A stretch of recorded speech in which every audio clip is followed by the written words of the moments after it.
Welcome to the D&D world. Released on this day 30 years ago for the arcades, Dungeons & Dragons Tower of Doom is a game that honestly does not need an introduction. Not only it is based on the most popular RPG game in the world, but it is also made by Capcom, one of the beat-em-ups juggernauts at the time.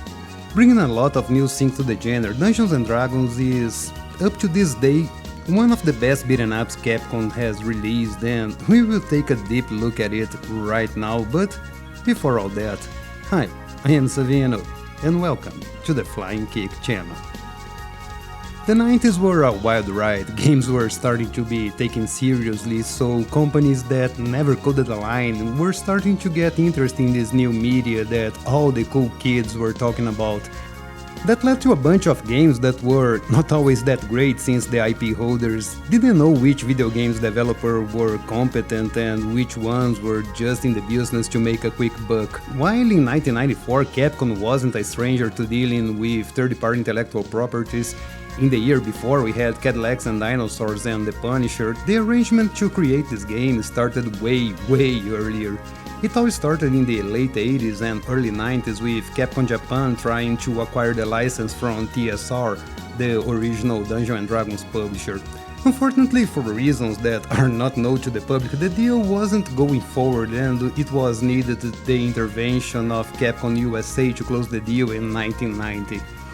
And while the deal was closed that year, it was only in 1992 that both companies met to discuss how the game would be. A small detail caused the delay. Nobody at Capcom knew enough about Dungeons & Dragons lore and rules to create a game inside that universe. It was only in November 1991 that Alex Jimenez, a D&D enthusiast, joined as a consultant at Capcom USA, and in January of the next year, the game started to take shape. With the help of Jimenez, they first created the game story, which he then took to his friend, all D&D players, and literally role-played the game's campaign in tabletop form to see what worked and what didn't. It was this tabletop experience that led Jimenez to implement multiple paths inside the game and refine the initial level of each one of the characters to balance them out. Despite the slow initial negotiation between Capcom and TSR, it seems the development of the game went smoothly after Jimenez stepped in. He also worked in Cadillacs and Dinosaurs and The Punisher, so yeah, the dude knew his stuff. The game went in full production around the middle of 1992 and was ready to ship by the end of 1993, arriving at the arcades in Japan on January 13th and 12 days later in the US. In Europe, the game would be available only in April of that same year. Tower of Doom was the most popular arcade game in Japan in their release month and the most popular in the US. The game was so successful that 2 years later the game received a sequel, Shadow over Mystara. The game was also released for the Sega Saturn in a collection containing both games in March of 1999, but only in Japan. The game's plot is pretty simple and nothing that you wouldn't see in a regular beat-em-up or a D&D campaign. It tells the story of the Republic of Darokin, which is under a heavy siege carried by monsters that started to roam the outskirts of the land and attack their people. In the story you will take the role of one of the four warriors: Crassus, the fighter, Lucia, the elf, Greldon, the cleric, and Dimmsdale, the dwarf. Your adventure starts while walking on a road and someone from a passing caravan begs for your help after being attacked by monsters. After helping them, you are presented with a choice: go after the monsters in a cave or help the folks in the nearby town, which is suffering from constant attacks. It won't be rare moments where you have to pick a direction to go. It's a pretty good mechanic that gives the game a lot of variety for future playthroughs. You have to beat 9 levels to finish the game from a pool of 17 levels, so you will have to play a couple of times to see everything the game has to offer and how every piece of the story will branch out. And if you consider the 4 different characters, there's a lot to see in this game. Sure, your actions won't affect the story, the game has only one ending, but you will hear tales and stories about the fate of the places you didn't visit. It's honestly a pretty cool way to tell a story in a beat-em-up, and even though the story in this one is a little bit cliché for today's standards, it's still fun enough to follow. But if you are here for everything but the story, skipping it is as easy as pressing a button. When first starting this game, even if you are seeing it for the first time in 30 years, there's no way you wouldn't be noticing the gorgeous pixel art, from the character selection screen to the end screen, and stopping by for a moment to appreciate Hagar's great-grandfather. Everything here looks phenomenal. I mean, it's no surprise the game looks so gorgeous. After all, it's a Capcom game from the 90s and those guys really know how to use their pixels. But this game did things that you didn't see in other games at the time, and honestly, you barely see nowadays. But before talking about that, let's talk about the backgrounds, which are mostly beautiful. I say mostly because some are a little bit uninspired. Nothing that hurts the overall visual of the game, but still, yeah. But let's look at the good things first. Right at the start you are presented with a gorgeous view. You are on a hill and you can see the town you can go to below with a huge castle taking most of the view. The whole scene has a golden tint on it that is simply outstanding. Other places are also very well made, like the road to Darrokin, a lush forest bathed in sunlight, the swamps that have some interesting transparency effects to simulate fog, and the high mountains with distant peaks and valleys in the background. There are also some uninspired places like the level 1A, the cave with some boring rocky walls, the ship to Athenos, which, except for the last bit, is just the same background over and over again, and the Tower of Doom, which honestly looks very boring and very disappointing considering this is the last level. When it comes to the characters, there isn't a single bad thing to say about them. Both enemies and playable characters, and NPCs too, are all made with extreme care and attention to detail. The playable characters are amazing, with lots of details highlighting the armor's different materials. You can spot small pouches and backpacks where they carry their items, and you can see their capes moving around when they run. Your characters may not be as huge as other Capcom games, but they are way more detailed than many other games with bigger sprites. Enemies are also very well made, especially the bosses made out of huge and outstanding sprites. Now, about that thing I mentioned before. But this game did things that you didn't see in other games at the time. Yeah, that one. You might have already noticed, but in this game the armor of your characters quote-unquote reflects the lighting of the place you are, changing the overall shading of your character. I am no artist and I have absolutely no idea how they did that, and if you know, tell me in the comments, but one thing I'm sure of it looks phenomenal. It caught my attention back in the days at the arcades, it caught my attention again when I first played this game on MAME, and it caught my attention again in 2013 when this game was re-released in a collection. It's really something you don't see in many games, and it shows how much effort Capcom put into their games. This is probably the best look beaten up from the company at the time, and it was only surpassed by its sequels and maybe Alien vs Predator. I really don't know. Which one do you think looks better, guys? Shadow over Vistar or Alien vs Predator? Tell me down below in the comments. When it comes to sound, well, this is first and foremost an arcade game, so you can expect loud sounds and noises all over the place. The screams and grunts of your characters, the sound of metal clanging against metal, the sound of your weapon cutting the air, everything is so loud that you will barely be able to hear the OST.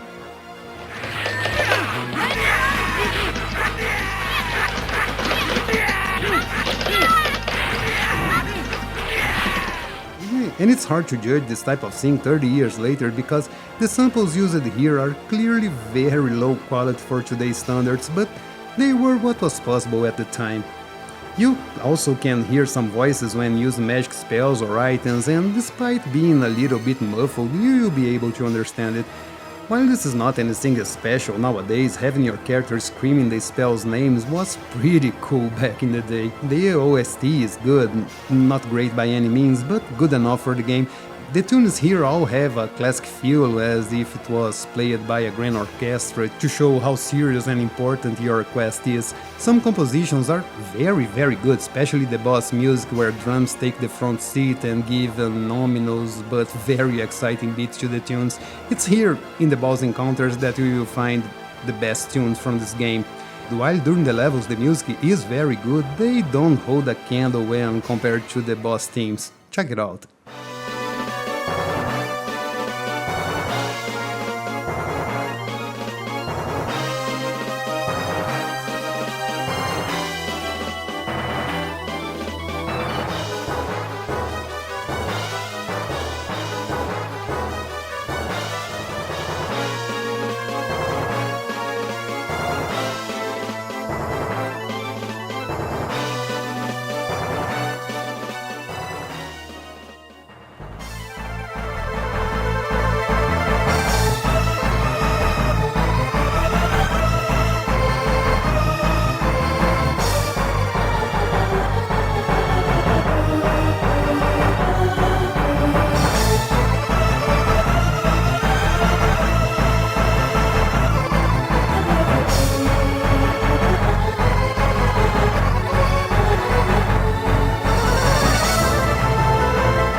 Now let's talk about the gameplay and combat because, well, as you guys know, this is what really counts in the game. First, let's take a look at what the game offers. Here, as I said, you'll be able to pick between 4 characters, each one with its stats, just like in a D&D game. You even get to see in the game's demo the file for the characters showing their stats, which led me to ask why the heck they have a charisma so high, because this is completely useless in the game. The game, as I also said, will offer 17 levels from which you can pick 9 to play thanks to the multiple paths you can find. You will also find some secret rooms filled with treasures and danger on every level. This is a game where exploring and poking around will always pay off, sometimes with the goodies, sometimes with some baddies. Your characters will also level up after beating each level and sometimes earn more powerful equipment, but this is more a story thing, a cosmetic if you will, than a proper upgrade since your enemies will scale up with you. Talking about the enemies, this is one of the weaker parts of this game. Here, unfortunately, you will face the same enemies over and over again. I mean, there are in total 10 different enemies, 11 if you count the gnoll with an axe and the one with a bow as different enemies. While this can be a higher number than most games at the time, the use they made of them is not ideal. You will face gnolls, kobolds and skeletons basically in every level over and over again. Sure, in the heat of the battle this is never a real problem, but for a game based on a lore so rich, having to deal with the same enemies all the time is a little disappointing. One interesting thing here is that in this game you will never be too outnumbered by your enemies. Most of the time you will be dealing with 3 or 4 enemies, but to compensate for the lack of numbers, the developer gave them a little bit of brain. Your enemies are smart and you try to surround you, block your attacks and counter them. It's very fun to fight them because you must think and know your enemy before approaching. They can be fast and they strike you first if you don't know how to approach them, or even get you from behind if you don't move quickly enough. They can even flee the scene when outnumbered, trying at any cost to save their lives. Most of those enemies are easy to deal with since they have little health, but they can be a pain if you let them loose around the screen. The bosses are another story. While you fight the same bosses here and there are 9 different bosses to beat in the game, almost as many as the enemies, and they are awesome and hard. Very hard. You will face classic D&D enemies like the Manticore, the Beholder and obviously the fearsome Red Dragon, which to beat you will need some extra coins. Some of them can be really annoying, especially the ones who can use magic against you, but none of them are impossible to beat with your one and only life. Well, except for the Red Dragon, holy brawlers, he's annoying. Now when it comes to your characters, what you get here is exactly what you get in a D&D party. You have your fighter, who is your all-around guy here, the little elf who is fast and can use a ton of magic, the cleric who can heal himself and the parry, and finally the slow and strong dwarf. They basically have the same moves, being a basic attack, a jump, an inventory button and a use button. You can have some variation with your moves, combining them with the directional like forward and attack to unleash a stronger strike. You can also hit fallen enemies by jumping and attacking while holding down, or by crouching and poking them on the ground. There aren't too many moves here, but what you have is exactly what you need to brave through the 9 levels of the game. But that's not all. As I said, you have an inventory. And that's where you keep the items you buy at the stores between levels or finding chests or dropped by enemies. The items can be coins, small bags with gold, daggers, hammers, explosive potions, magic rings and scrolls. All of these are obviously consumable and you can carry a max of 9 of each item.